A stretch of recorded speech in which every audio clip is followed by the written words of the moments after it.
2022 সালের ডিসেম্বর মাস, যখন লড়াই আন্দোলন একেবারে তুঙ্গে, কয়লা চুরি, বালি চুরি, নিয়োগ দুর্নীতি, আরো নানান দুর্নীতিতে গোটা রাজ্যের মানুষ একসাথে লড়াই করছেন, সেই সময় ওই আরএসএস এর পত্রিকা স্বস্তিকার তার পাতায় লেখা হয়েছিল এই লাইনটা, যে নিয়োগ দুর্নীতির বিরুদ্ধে লড়াই এত তীব্র করা যাবে না যাতে বামপন্থীদের সুবিধা হয়ে যায়।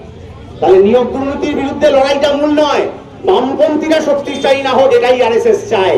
আর সেই আরএসএস চেয়েছে বলেই তো আজকে কে ভালো তৃণমূল আর আজকে কে খারাপ তৃণমূল তার হিসেব করছে না। কে ভালো তৃণমূল?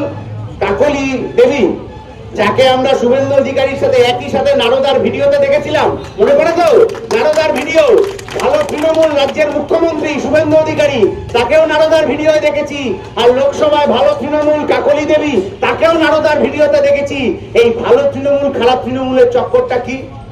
এখন যারা যারা ভালো তৃণমূল হবে তাদের নামে বিজেপির কাছে, সিবিআই এর কাছে যে ফাইলগুলো আছে, ওই ফাইলে গিট পড়ে যাবে, ফাইলের গিট আর খোলা যাবে না, ওই ফাইলে ধুলো পড়বে, ফাইলের ধুলো আর মোছা যাবে না।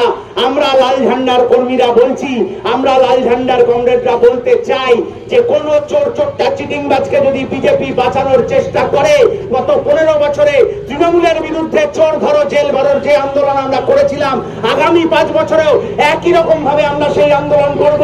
বিজেপির ছাতার তলায় গিয়ে কোন তৃণমূল, কোন চোর চোরটা চিটিংবাজ বাঁচতে পারবে না।